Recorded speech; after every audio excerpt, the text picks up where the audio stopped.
Hi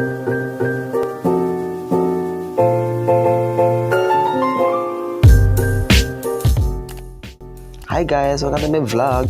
If bago ka lang sa aking channel, i-click mo lang subscribe button and i-click the notification bell para lagi ka updated sa mga bago nating videos. Please like and share this video to your friends para mas marami pang makakapanood dito. And for today's video, another challenge na naman ang ating gagawin. Ang challenge is lilibutin natin ang lugar at mangungulikta tayo ng mga basurang plastic at pupunuin natin ito sa loob ng ilang oras. Titignan natin kung mapupuno na natin o hindi. Kaya naman, simulan na natin ang ating video. Guys, nandito tayo ngayon sa Barangay Kabatangan. Dito lang yan sa lungsod ng Zamboanga City.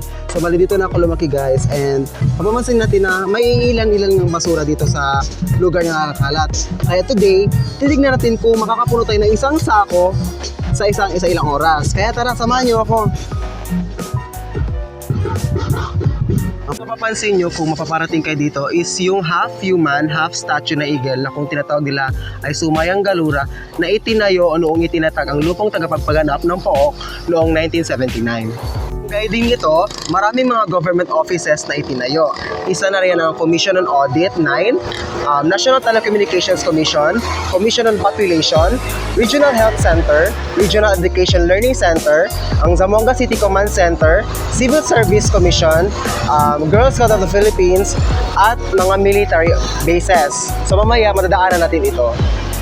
Bago natin simulan ng lahat, kailangan muna natin ng sako at gloves. Tara, samahan niyo ako. Oh, ito oh, first, plastic. Tara, tara.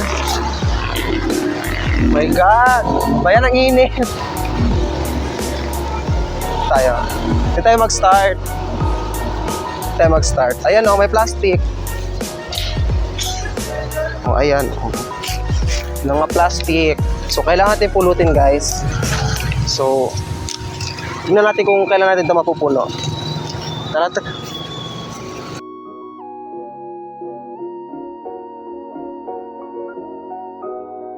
May basura. Tara, pulutin natin. Ito, oh, may plastic bottles. Plastic bottles. Mga cups. Noodles. Mga straw. So, pulutin natin.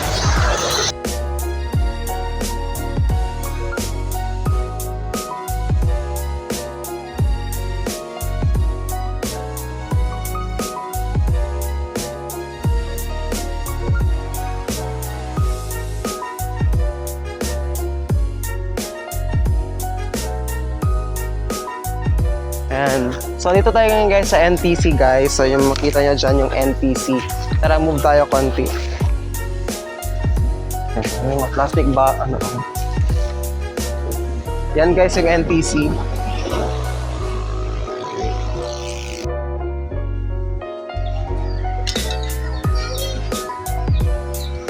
Dito tayo sa Popcom. Yan, may mga basura din dito guys. So pulutin natin. So guys, dito tayo sa Guadalupe Chapel. So ayan guys, maliit lang siya guys. So para lang talaga dito sa banda dito area. So puro tayo ng basura. Guys, oh, marami din mga plastics. Yan. So ayan guys, dito tayo sa DOH, yung Regional Training Center nila. So tara, puro na tayo ng basura. Marami din mga plastic bottles din dito. Pero mostly mga leaves talaga siya. So ayan.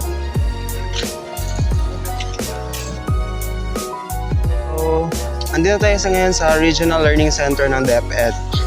So, grabe, medyo malayo-layo na tayo. So, pero nangangalahati na tayo sa pupunta natin. Sa paglibot pala. So, mga plastic bottles din dito. Yan, marami din basura.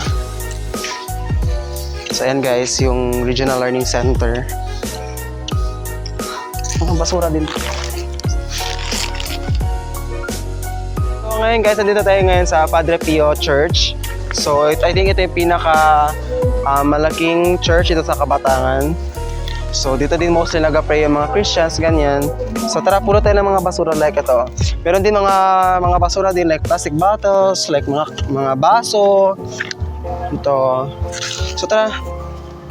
Ngayon sa Padre Pio, guys. So, yeah, isa sa pinaka malaking church dito sa Kabatangan, guys. So, ayan, guys. Malaki talaga siya, guys.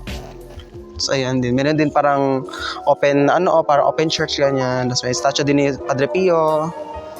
Ayan. Sa harap ng Padre Pio Church is yung parang pinakamagandang spot dito sa Kabatangan. So yan guys, so dito makikita talaga yung Santa Cruz, ganyan. Tapos mostly yung buong city kitang-kita talaga guys. So grabe no, sobrang napakagandang pagmasdan ng ating kalikasan guys. So dapat lagi natin pag-ingatan yung kalikasan natin guys. So tingnan nyo guys, ang ganda-ganda talaga guys. Tapos sinisira lang natin lang ganun-ganun lang. So tara, pulot na tayo ng basura.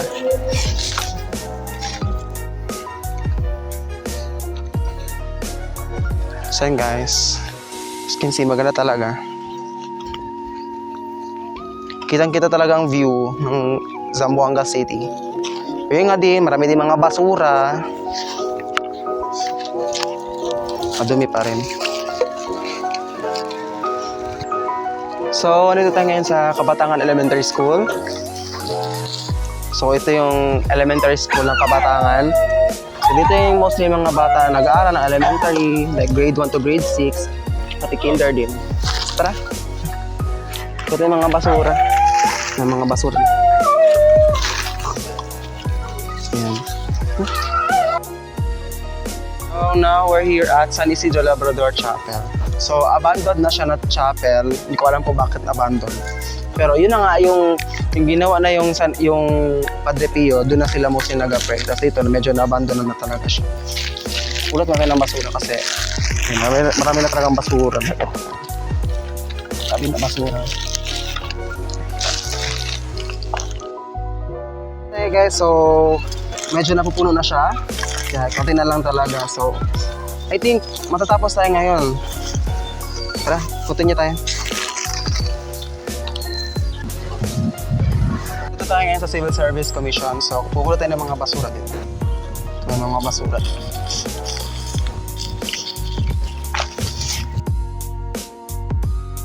Dito tayo ngayon sa Barangay Hall ng Kabatangan. At the same time, dito din temporarily tinatayo yung Don Pablo Lorenzo Memorial High School Kabatangan Annex.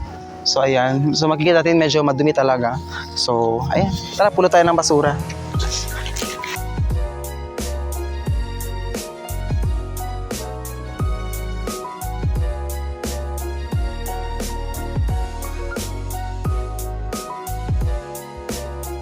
Tayo ngayon sa Disaster Risk Reduction Management Office. So, ito siya, under construction pa rin siya. At patagal na to siya, so hindi pa rin siya natatapos. Hopefully, so, matapos yan siya. So another government office na naman yung tayo dito sa Kabatangan.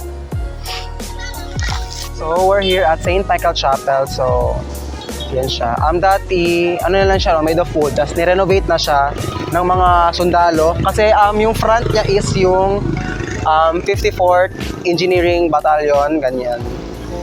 So, yung church is, talaga, from the army. Tapos, nire-renovate nila. So, ayan, naging semento na siya. Kaya, maganda na talaga siya tignan.